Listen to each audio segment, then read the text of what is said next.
जी नमस्कार, स्वागत आप सभी का अध्ययन मंत्रा के यूट्यूब चैनल पर। मेरा नाम रोहित वैद्वान, आप हैशटैग बच्चे पार्टी कुल मिलाकर अध्ययन मंत्रा। तो कैसे हैं आप सब लोग? चलिए क्लास की शुरुआत करेंगे। आशा करते हैं आप हंसते हुए मुस्कुराते हुए खुश होंगे। 2 दिन से मेरी क्लास नहीं, उसके लिए मैं माफ़ी भी चाहूँ और थोड़ा सा आप लोगों का सहयोग भी, क्योंकि कुछ मैं काम कर रहा था क्लास का और थोड़ा सा तबीयत ठीक थी मतलब, बट इतने एनर्जेटिक फील नहीं कर रहा था, इसलिए क्लास में थोड़ा सा क्या हो गया, डिले हो गया था। ठीक है, आप लोग बताइए कैसे हैं आप लोग, कैसा चल रहा है, क्या चल रहा है?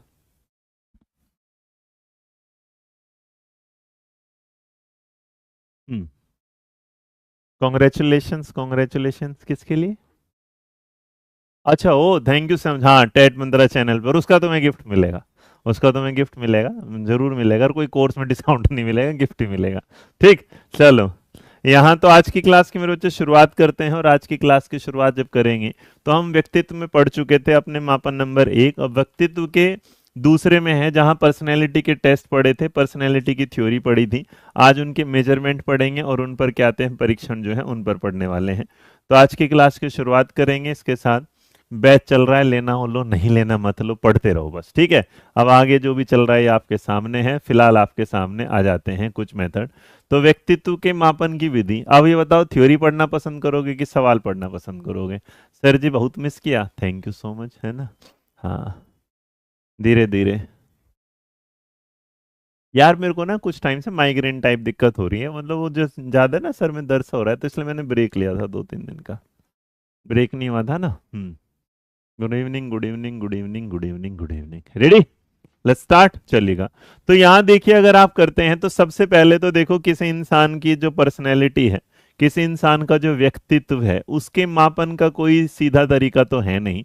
व्यक्तित्व मापन अगर कोई बोलता है कि किसी का डायरेक्ट सही कर सकता है, ये दुनिया का सबसे बड़ा झूठ है। क्योंकि व्यक्तित्व मापन में जो इंसान अच्छा होता है, वो इंसान बाद में जाके बिग बॉस में क्या हो जाता है ना, कंजर टाइप बिग बॉस चिल्लम चिल्ली वाला हो जाता है। और बिग बॉस से निकलते फिर दोबारा से क्या हो जाता है, बेस्ट हो जाता है।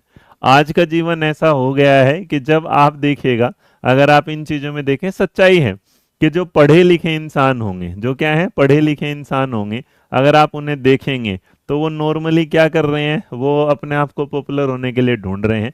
और जो पढ़े लिखे नहीं हैं, जो आजकल इन्फ्लुएंसर के नाम से जिन्हें जाना जाता है, आप उन्हें देखेंगे उनका नेक्स्ट लेवल चल रहा है।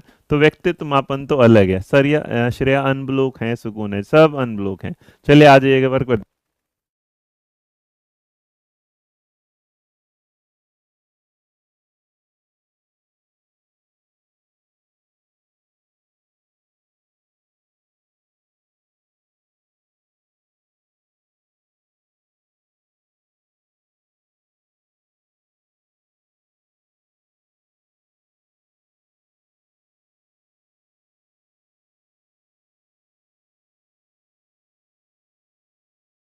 हाँ जी।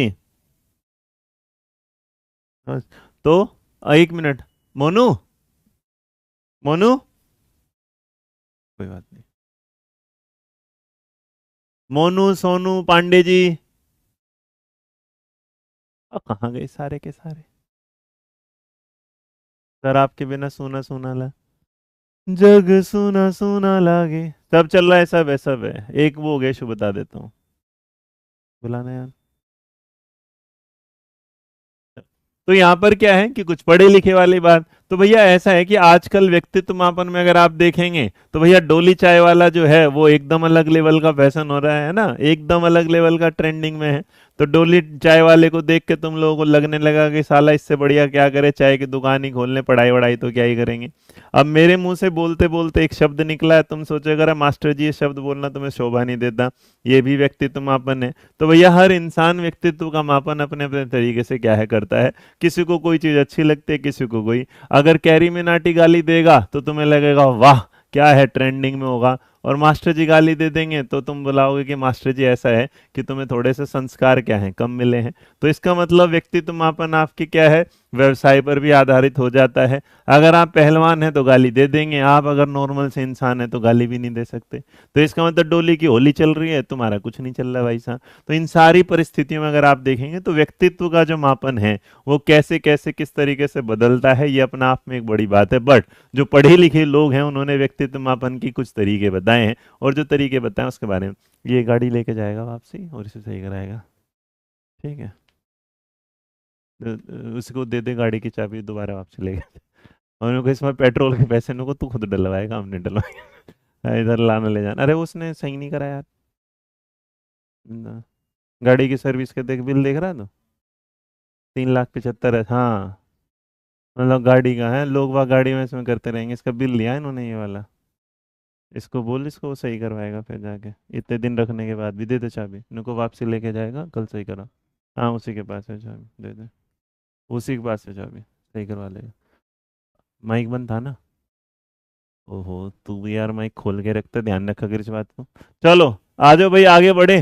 सर एक बात बोलनी है, प्लीज प्लीज भाई बोल दे जल्दी मेरे यार, क्यों को ब्लॉक में जाना चाह रहा है? ब्लॉक में क्यों जाना चाह रहा है? हाँ ठीक है। हम्म। तो अब आपके सामने अगर यहाँ देखेंगे तो पर्सनैलिटी का जब टेस्ट आएगा तो उसके मेजरमेंट में हमने क्या रखा, सब्जेक्टिव मेथड। तो एक पर्सनैलिटी का जो मेथड है सब्जेक्टिव है, कोई सा ऑब्जेक्टिव है, कोई सा साइकोएनेटिक होगा, उसके बाद प्रोजेक्टिव होगा। तो इन पर हम सब पे धीरे धीरे धीरे धीरे क्या करने वाले हैं, आज बात करने वाले हैं। तो जब आप सब्जेक्टिव मेथड करते हैं तो केस हिस्ट्री। अब केस हिस्ट्री मतलब मान लीजिएगा आप में से कोई बच्चा है, जैसे ये लिख रहे जा रहा है ना, sir ji please please please मेरी बात सुन लो, ये वाला। तो अगर मैं इस पे क्या करने वाला, इस पे केस हिस्ट्री तैयार करनी पड़ेगी अब मेरे को। अब मुझे ये पता करना पड़ेगा इनके पीछे की बात क्या है, इनके पीछे की जानकारी क्या है। बेटा सवाल ही करवा दो डायरेक्ट, थ्योरी नहीं पढ़नी। सर एनआईएस डीएलएड में टेट में वैलिड है क्या? हाँ बेटा, सब है। ठीक। तो अभी टेस्ट पर जो बात करते चलेंगे वो अलग अलग होगा, बट केस स्टडी मेथड क्या होता है कि विशेष रूप से समस्यात्मक बातों के व्यक्तित्व का अध्ययन कर के लिए प्रयुक्त इस विधि के अंतर्गत व्यक्ति विशेष से संबंधित अनेक सूचनाएं एकत्रित की जाती है। उसका शारीरिक स्वास्थ्य, संवेगात्मक स्थिरता, तुम ऐसे पढ़ोगे ना जीवन में तुम्हें कभी समझ में नहीं आ सकता। अब केस स्टडी मेथड तुम मेरे से सुनो बड़े प्यार से आसान शब्दों में। देखो केस स्टडी मेथड होता है बेटा सब्जेक्ट टू सब्जेक्ट वेरी करेगा। अब सब्जेक्ट टू सब्जेक्ट वेरी करेगा तो एक बात बताओ, सब्जेक्ट टू सब्जेक्ट वेरी करेगा तो तुम्हें ये बताओ रोहित वैद्वान ज्यादा पसंद आएगा कि रोहित शर्मा ज्यादा पसंद आएगा? दो लोग हैं तुम्हारे सामने और अगर पोल ले लेते हैं कि तुम्हें रोहित वैद्वान ज्यादा पसंद है कि रोहित शर्मा ज्यादा पसंद है, तो एक बार जरा लिखना, जरा लिखिएगा रोहित वैद्वान तुम्हें ज्यादा पसंद है कि रोहित शर्मा तुम्हें ज्यादा पसंद है। तो चलिए देखते हैं कितने लोग ऐसे हैं, नहीं पोल की जरूरत नहीं। तो देखते हैं कितने लोग नाम लिख देंगे, उसी से पता चल जाएगा रोहित वैद्वान कि आपको रोहित शर्मा कौन ज्यादा पसंद है। चलो। उससे बात हुई है सौरभ से, वो कह रहा गाड़ी लेके, बात कर ली तूने? ले जा रहा है गाड़ी, फिर ले जाए, फिर डलवाना पड़ेगा ना पैसा। हैं? हैं? फिर दोबारा? नहीं वो करवा ले, दोबारा डलवाना पड़ेगा ना, तो डलवा ले, मुनीस को पैसे दे दे। ठीक है, डलवा लेना।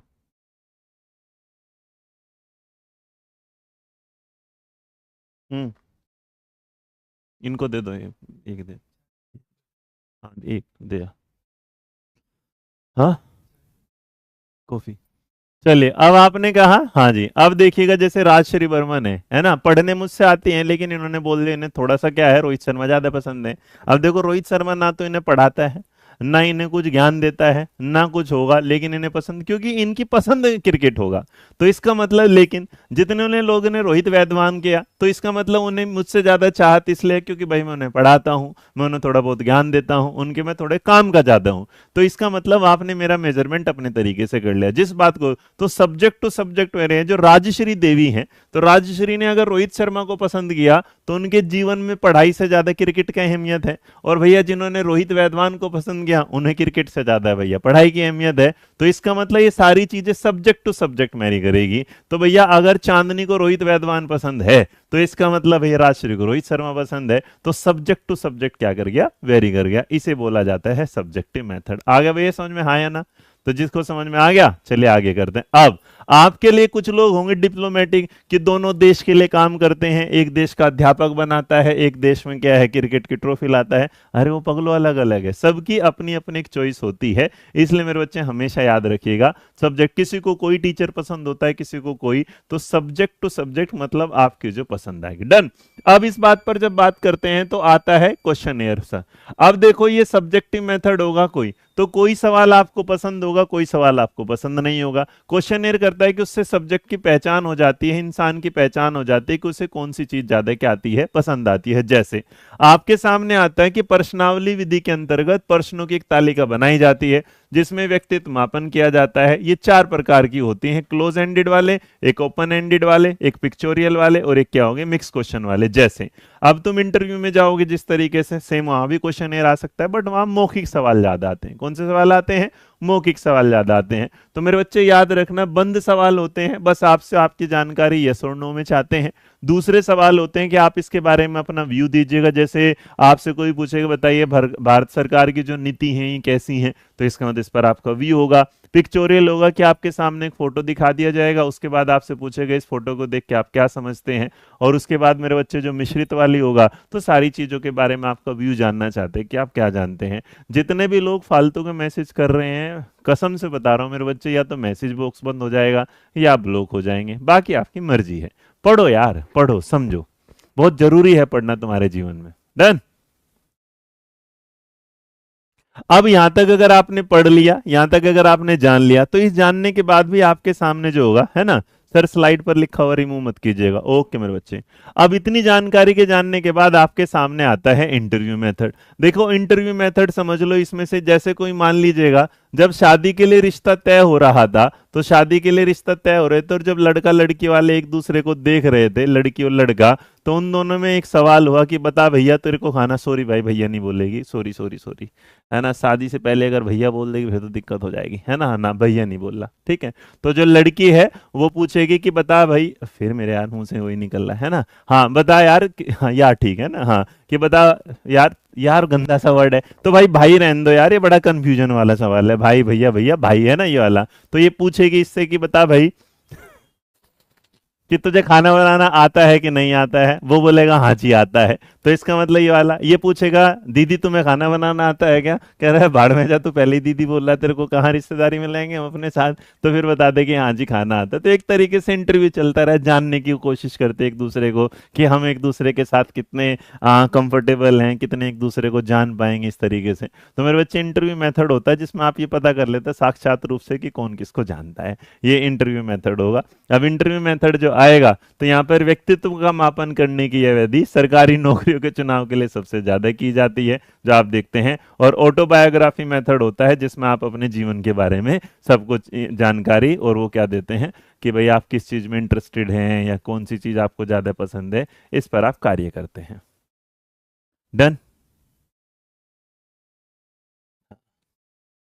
हम्म। अब इसके बाद आती हैं ऑब्जेक्टिव मेथड्स। तो ऑब्जेक्टिव जो होते हैं भैया, ऐसा है कि जैसे ऑब्जेक्टिव मेथड क्या हुआ, तो सब्जेक्टिव मेथड होते हैं। याद रखना अगर कहीं पर लिखा होगा सब्जेक्टिव मेथड, तो सब्जेक्टिव मेथड होते हैं किसी पर्टिकुलर इंसान के बारे में, विशेष इंसान के बारे में उसकी जानकारी को रखना। और कहीं पर अगर ऑब्जर्वेशनल मेथड होगा, तो मेरे बच्चे याद रखना आचरण का निरीक्षण करना, व्यक्तित्व का मूल्यांकन करना, देखकर व सुनकर, ये सारी चीजों से आप नहीं समझ पाओगे।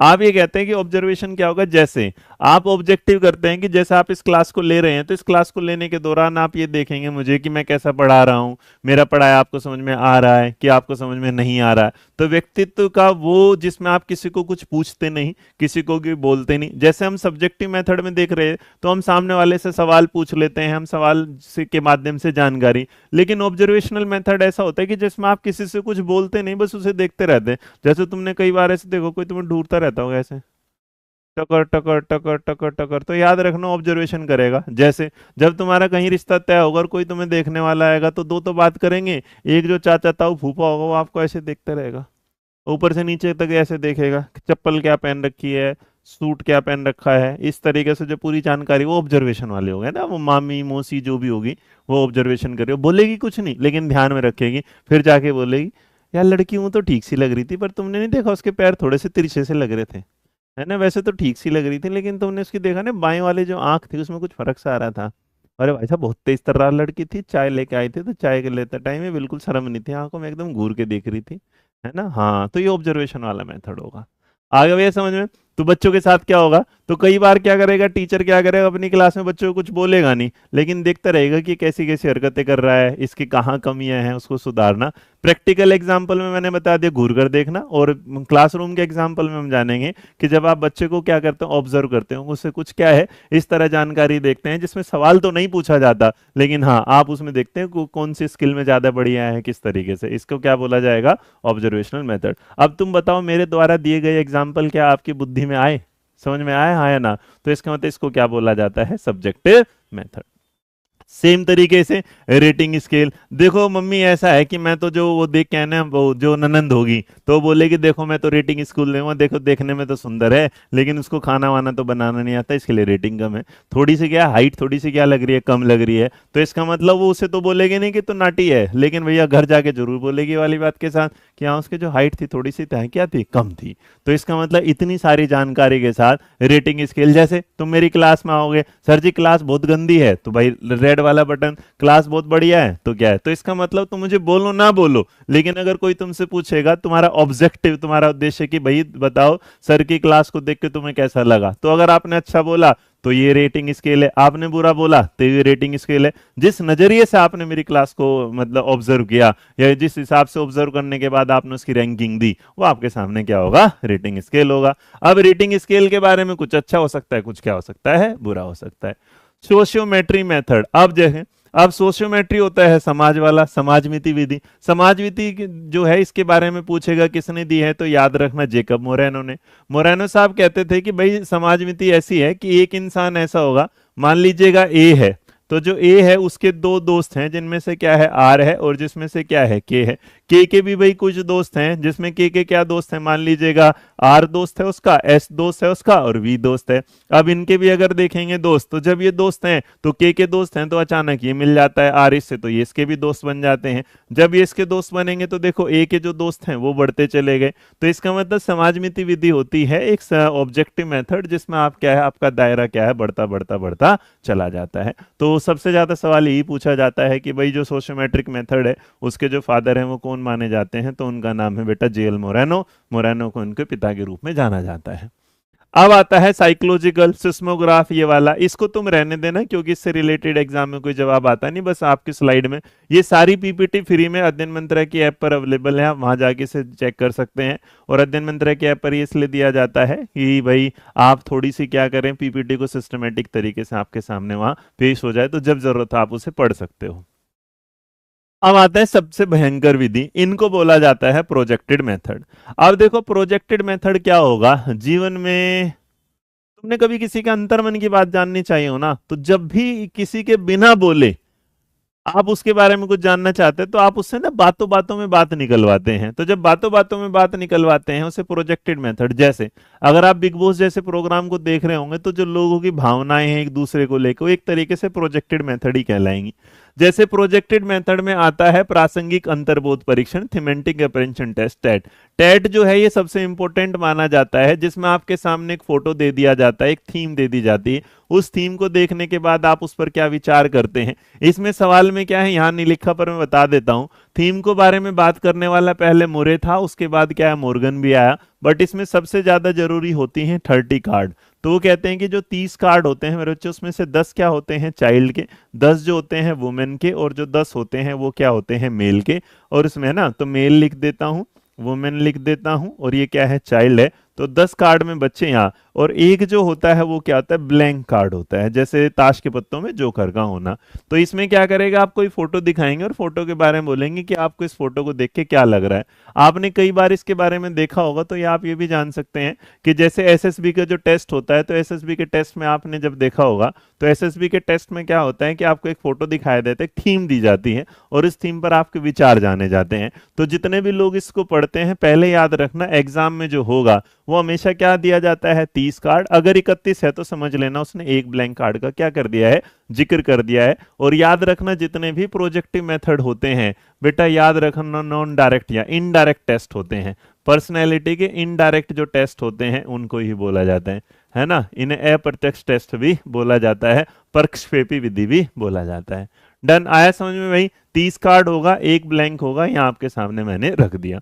अब जब इतनी जानकारी आपके सामने आ जाती है, आप इसे जान लेते हैं, तो उसके बाद आता है एक चाइल्ड अप्रेंशन टेस्ट, जिसको कैट बोला जाता है। जैसे चाइल्ड है, चाइल्ड को हिंदी में बोला जाता है बालक, तो चाइल्ड को क्या बोला जाता है? बालक। तो इसी चीज को बालक नहीं बैलक ने दिया था। क्या देखा? बालक। तो बैलक जो साहब थे उनको द्वारा दिया गया था कार्ड, और ये जो कार्ड होगा हिंदुस्तान में अगर देखेंगे तो एस एन जो शर्मा थे उन्होंने इसका रूपांतरण किया था एस एन।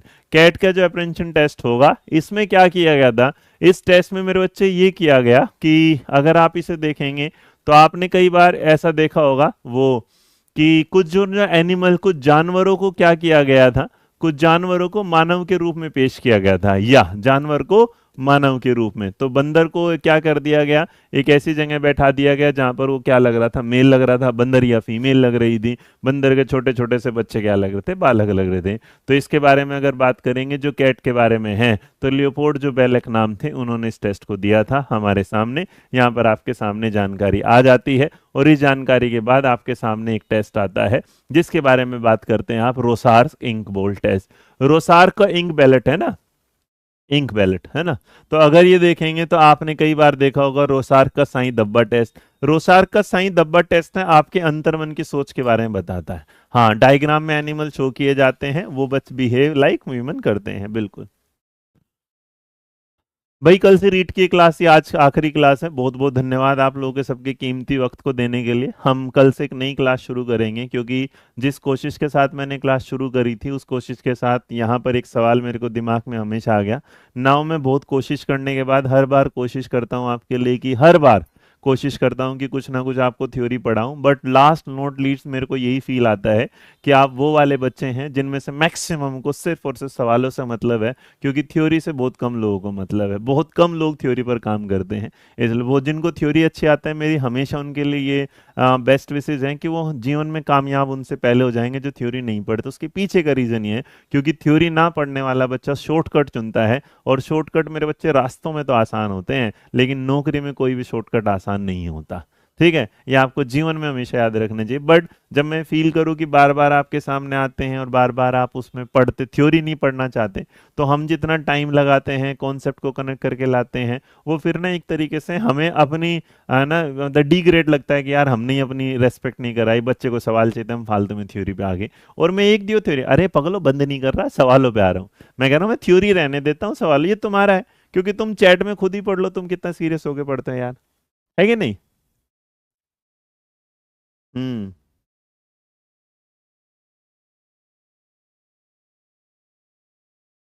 चलिए, यहां पर अगर आप देखते हैं तो रोसार्क जो है एक तरीके का क्या होगा, जब रोसार्क ने तैयार किया तो इसमें मेरे बच्चे 10 कार्ड दिए गए, और जब 10 कार्ड दिए गए इसमें क्या है, 10 कार्ड आए। इन 10 कार्ड में क्या है ब्लैक एंड व्हाइट आए, मिक्स आए उसकी तरह। तो उसमें ये कहने लगे भैया कि आप ना जैसे फोटो बनाया, तो जैसे फोटो दिखाई दिया तो कुछ लोगों को तो ये दिखाई दी क्या है, मछली। कुछ लोगों को ये क्या दिखाया, चमगादड़। कुछ लोगों को ये क्या दिखाई, तितली। कुछ लोगों को क्या लगी, मक्खी। तो जिसको ये जैसा दिखा उसने उसके बारे में फिर वैसे ही क्या बना ली, सोच बना ली। और जैसे ही ये सोच बना ली, इसके आधार पर, रंगों के आधार पर आपने उसके अप्रत्यक्ष मन के बारे में जानने की क्या है, कोशिश करी, जिसे हम रोसार्क के टेस्ट के साथ लेके चलते हैं। रोसार्क का जो टेस्ट है मेरे बच्चे याद रखना, बौद्धिक और क्या है, गैर बौद्धिक दोनों परीक्षण में काम करता है। इसमें 10 कार्ड में देखो 5 क्या है, रंगहीन है। 2 कार्ड क्या है, काले हैं और लाल रंग के होते हैं, और जो शेष 3 कार्ड है वो हरे, नीले, नारंगी, गुलाबी। इसलिए इसको क्या बोला जाता है, मिक्स कार्ड बोला जाता है। तो अगर कोई तुमसे पूछेगा ये वाली बात कि कुल कितने कार्ड हैं, तो मेरे बच्चे याद रखना 5, 3, और जो होगा 5 हो गया, 3 होगा, और क्या है, 2 है। तो 5, 3, 8, 2, जो 2 हैं वो क्या है आपके सामने, रेड और ब्लैक में आते हैं। जो आपके 3 आते हैं वो मिक्सचर आते हैं, और जो 5 हैं वो आपके सामने क्या होता है, रंगीन। मतलब रंगीन आप मान के चलेंगे तो आप उसे ब्लैक कह सकते हैं। डन। हाँ, जिसको बेटा अगर किसी को चमगादड़ दिखाई दे रहा तो समझ लेना उसकी जो प्रवृत्ति है थोड़ी सी नकारात्मक की है। ठीक है, हाँ।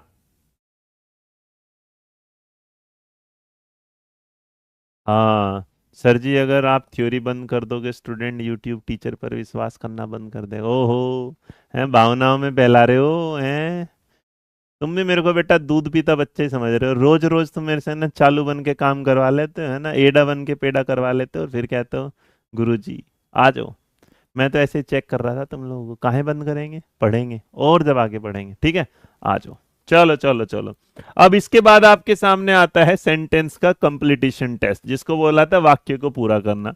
अब वाक्य को पूरा करने के लिए आई डैश यू, तो एक काम करेंगे, सारे के सारे लोग इस मैसेज को पूरा करेंगे। आई डैश, जाओ आज तुम्हें इजाजत दी, जो तुम भरना चाहो भर सकते हो, योर टाइम स्टार्ट नाउ, बताओ। हम्म, चलो बताइएगा। तो सेंटेंस का जब टेस्ट करते हैं, इसको पूरा करना है आपके सामने, तो आपको कुछ अधूरा वाक्य दिया जाता है। अधूरा वाक्य को पूरा करने की आपकी सोच होती है, जिसका जो मन करता है वो कर देगा। हाँ हाँ, चिंता ना करो, पूरा रहेगा 20 दिन वाला। तो देखो यहां पर क्या करेंगे, theory. I need you, I appreciate you, I like you, है ना, I love you, I miss you, I respect you, I need you, I love you, I respect you. ओ हो, एक कह रहा आई लव माई मोम, अरे मौसमी चोर की दाढ़ी में तिनका, है ना। आई डैश में भरना था, है ना। हम्म, तो लिख सकते हैं आई पागल, है ना, आई एम पागल, ऐसे लिखेंगे पगली। I angry you, oh my god, I respect you, ठीक है। तो इसका मतलब जिसकी जैसी सोच है उसने वैसा लिखा था। लेकिन कुछ एडवांस चतुर होते हैं, चतुर क्या बोल उनका, तो एकदम ना चतुरा होते हैं। एक होता चतुर, एक होता चतुरा। तो जो चतुरा लोग होते हैं वो अपने आप को जस्टिफाई करते हैं नए सेंटेंस में। हमने लिखा आई डैश यू, अरे भैया इसमें कुछ भी लिख सकते हो, आई like you, I love you, I miss you, है ना, आई appreciate you, I need you, I admire you, जो वर्ड आएगा। अब तुमने क्या लिखा, आई लव माई मोम, अरे माई मोम क्या, क्यों तुम्हारी मम्मी से तुम ज्यादा प्यार करते हो, हम अपनी को क्या करते हैं, काटते हैं भाई, है? अरे जितना तुमने अपनी मम्मी को प्यार किया होगा 1-2 साल ज्यादा ही किए हम, है ना। तो इसका मतलब कुछ भी करते हो। हाँ चलो, अब आपके सामने अगर ये वाली बात आ जाती है, तो मेरे बच्चे इसका मतलब आपकी जैसी सोच है, आपने उस स्टेटमेंट को वैसे ही भरा, तो बच्चे पर छोड़ दिया जाता है, जो उसके दिमाग में चल रहा है वो उसे उस आधार पर भर देता है कि नहीं। चलेगा। ये सचिन कुमार अगली बार में ब्लॉक होगा, 3 बार बोल रहा हूँ बेटा सचिन, या तो मैसेज में लेके फालतू की इमोजी मत बना, otherwise I block you. I will block you नहीं, आई ब्लॉक यू, देखा, यहाँ ये मेरी समझ में आ जाएगा। चलेगा। तो यहां तक की बात अगर आपने समझ लिया, तो इतने के बाद क्या होगा, आपने जो रखा यहां पर, तो वाक्य के उसके बाद मेरे बच्चे सबसे बड़ी बात आती है कि कुछ ऐसे टेस्ट होते हैं जो साइको एनालिटिकल टेस्ट होते हैं। अब जब साइको एनालिटिकल टेस्ट होता है आपके सामने, तो इसको फ्री एसोसिएशन टेस्ट होता है। आपके सामने कुछ वर्ड दे दिए गए, उन वर्ड के आधार पर तुमसे कहा कि भाई ऐसा है कि जो जो वर्ड आपके सामने आएगा उससे रिलेटेड जो भी आपके दिमाग में जानकारी आए उसके बारे में बोल दो। तो जैसे मैंने आपके सामने रखा, कुछ वर्ड है उनके बारे में आपको क्या देना है, जानकारी। तो आपके सामने अगर मान लीजिएगा आपके सामने सबसे पहले आ जाए, एक वर्ड दे देता हूं, सबसे पहले आपके सामने क्या है,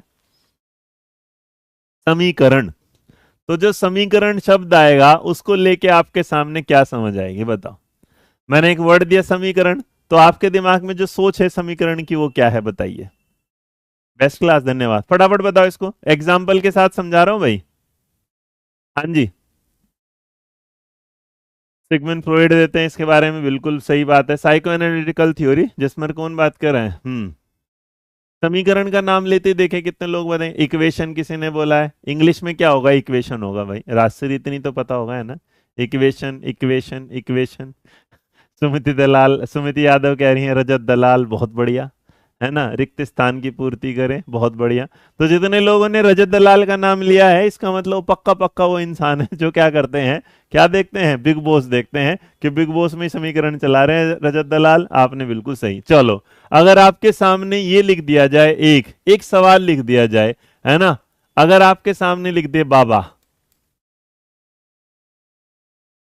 बाबा जी, तो एक बात बताओ, जैसे ही बाबा जी आप लिखोगे तो आपके दिमाग में किसका नाम आएगा सबसे पहले।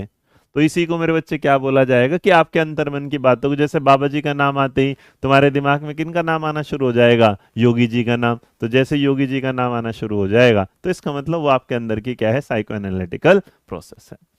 इसके अलावा आता है ड्रीम एनालिसिस, मेरे सपनों की रानी कब आएगी तू, बड़ आई रुत मस्तानी कब आएगी तू, चलिया ओ तू चलिया, सपनों में आएगी तुम्हारे, है ना बेटा, सपनों में आएगी, हकीकत में तो ना आएगी, क्योंकि हकीकत में तो तुम्हारा जो काम हो रहा है वो है नहीं सपनों की रानी को मंगाने का, क्योंकि तुम पढ़ तो रहे ही नहीं। जब पढ़ोगे नौकरी लगेगी, नौकरी लगेगी तो छोकरी मिलेगी, छोकरी मिलेगी तो सपनों की रानी का काम क्या हो जाएगा, पूरा हो जाएगा। तो जब आप अपने बस ख्यालों में, है ना, ख्यालों में वही काम करोगे, तो इसका मतलब ये मनोचिकित्सा की एक महत्वपूर्ण विधि होती है। सो अपन मन में दमित भावनाओं को क्या करते हैं, उजागर करते हैं। आपके ख्यालों में जो चलता रहता है, दिन में जो आप सोचते हो अक्सर वही आपको रात को सपनों में क्या है, दिखाई देता है।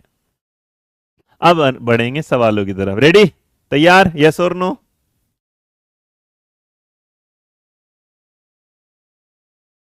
पोर्टल पर क्लास शुरू कर देंगे सी टेट की। 26 दी ना मैंने, मैसेज भिजवाओ बच्चों को।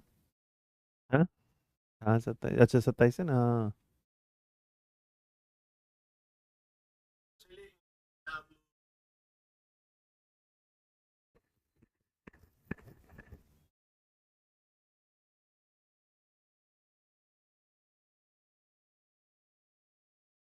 डन भाई।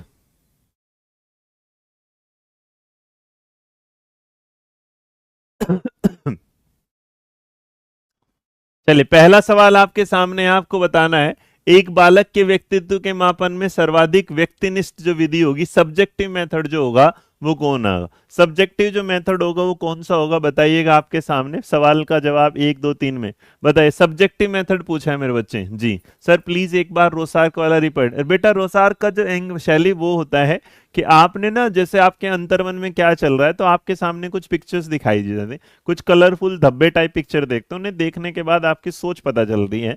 तो आपके सामने, जैसे तुमने कई बार आसमान में देखा होगा, बादलों में तुम्हें भगवान जी दिख जाते, भोलेनाथ।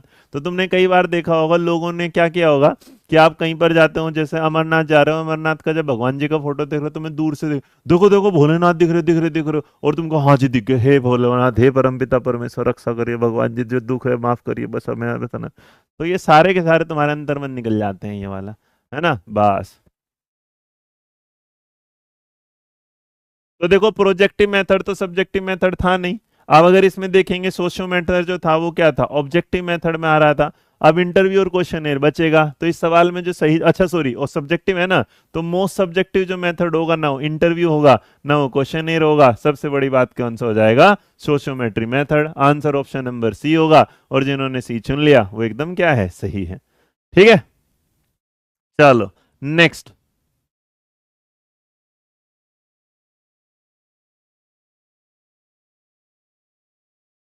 अच्छा, सी होना चाहिए कि डी होना चाहिए कि क्या होना चाहिए? अरे पगलो, मैंने भी गलत लगा दिया। सोशियोमेट्री बेटा ऑब्जेक्टिव था, जो क्वेश्चन था। सबसे बढ़िया कौन सा होगा, क्वेश्चन वाला। तो कितने लोग सी लगाए, मैं डी पे निशान लगा दिया गलती से, बोल में सी रहा था। अरे, अरे कॉपी पेस्ट वाले रुक जाओ, ये तो देख लो मैं बोल क्या रहा था भाई, वो आंसर डी पे लग गया। सोशियोमेट्री जो है वो याद रखना, सोशियोमेट्री जो है मेरे बच्चे क्या है, ऑब्जेक्टिव है। अभी पढ़ा के तो लाया था, ये लो, ये रहा देखो, ये रहा सोशियोमेट्री जो मेथड होगा, हमने किसके अंदर लिखा था, ऑब्जेक्टिव। सोशियोमेट्री जो होगा वो क्या है, ऑब्जेक्टिव है। सब्जेक्टिव में जो आएगा क्वेश्चन में क्या है, ज्यादा चीजें जानकारी रख पाएंगे किसी उसके बारे में। डन। नेक्स्ट देखो सवाल, वो गलती से लग गया निशान। आपके सामने दूसरा सवाल आता है कि आपको बताना है जो टेट है, व्यक्ति मापन की कौन सी विधि में आएगा। थीमेटिक एप्रेंशन जो टेस्ट होगा, एप्रेप्शन जो टेस्ट होगा, वो किस में आएगा? सॉरी सॉरी, मैंने, हाँ एक बार और आ जाओ, चले।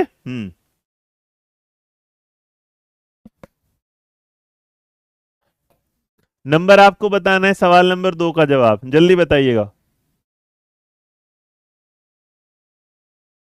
बेटा इंटरव्यू में ज्यादा नहीं, क्वेश्चन में कई टाइप के सवाल होंगे, तो उसमें ज्यादा इंफॉर्मेशन आपको आ पाएगी।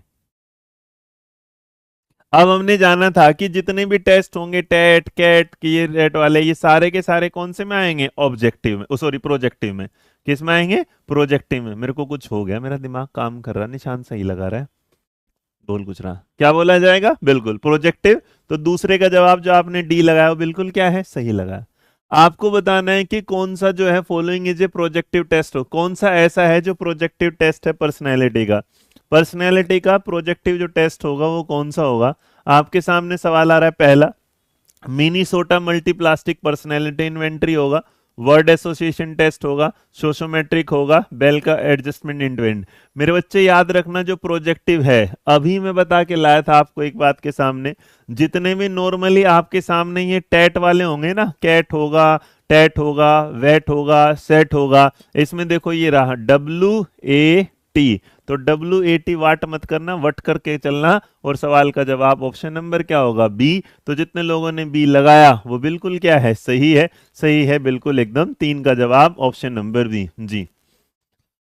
नेक्स्ट आता है आपके सामने 4, विच of the following is projective technique of personality measurement. आपको बताना है कि कौन सी ऐसी टेक्निक है ना, बताना है कि व्यक्तित्व मापन की कौन सी प्रक्षेपी। याद रखना सबसे ज्यादा सवाल ही यहीं से आते हैं जी।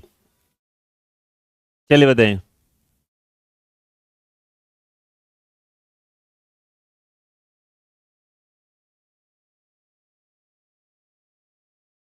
क्या जवाब दे रहे हो?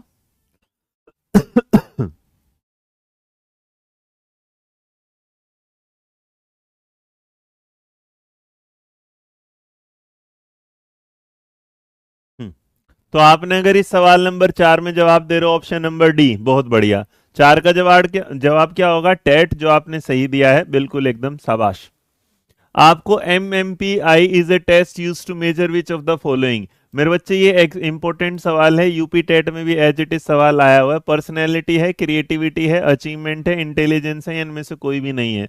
नंबर 5 का आपको जवाब देना है, यूपी टेट में भी आया, और अभी मैंने इसकी फुल फॉर्म बताई थी आपके सामने, मिनेसोटा मल्टीप्लास्टिक है ना, मल्टीफेजिक भी पढ़ा जाता है इसको। और जो इन्वेंट्री टेस्ट होगा, बताओ क्या होगा? बहुत बढ़िया, शाबाश शाबाश शाबाश। मिनीसोटा मल्टीफेजिक पर्सनैलिटी इन्वेंट्री, पी आ रखा है ना, तो इसलिए सवाल का जो जवाब होगा वो क्या होगा, पर्सनैलिटी। 5 का जवाब option number A. Which of the following test of personality use to assess personality structure and direct emotional tendency. तो आपको बताना है नंबर 6 के साथ जो जवाब होगा वो क्या होगा।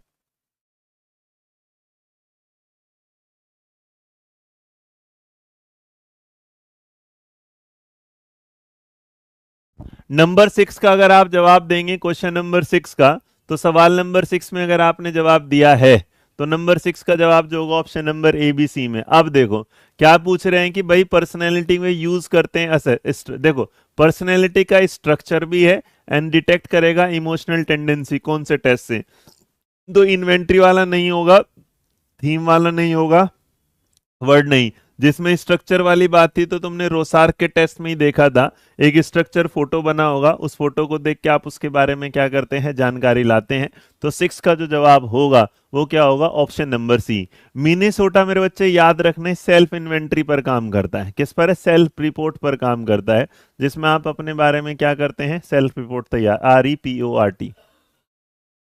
टेट जो टेस्ट है वो किसके द्वारा दिया गया है, टेट जो है वो किसके द्वारा दिया गया है, बताना। टेट जो है वो किसके द्वारा दिया गया है, नंबर 7।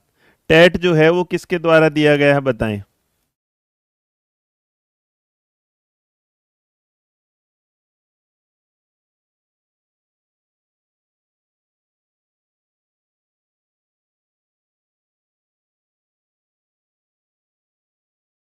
कौन है भाई?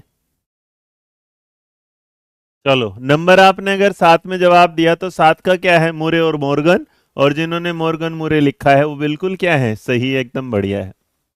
आपको बताना है जो कैट टेस्ट है वो किसके द्वारा दिया गया है। ये सारे मैं समझा चुका हूँ, फैक्ट बेस है, तो आपको बताना है कि जो कैट टेस्ट है वो किसके द्वारा दिया गया है। सवाल नंबर 8 का आपको जवाब देना।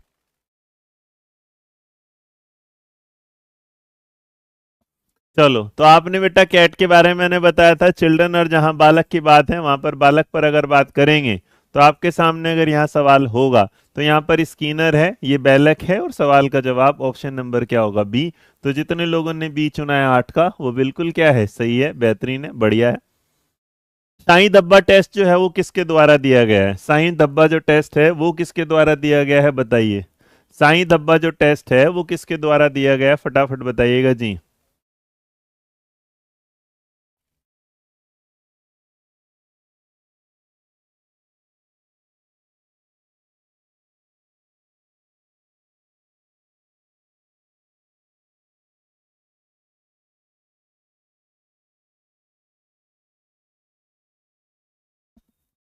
बहुत बढ़िया, नो का जवाब क्या है? रोसार्क साहब, आपने बिल्कुल सही चुना।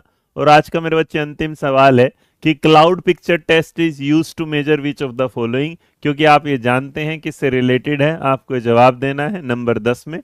और सवाल नंबर 10 का आप जवाब दीजिएगा क्या होगा। अब मेरी मुलाकात होगी आपसे फिर कल, अभी के लिए हम रखेंगे इतना ही।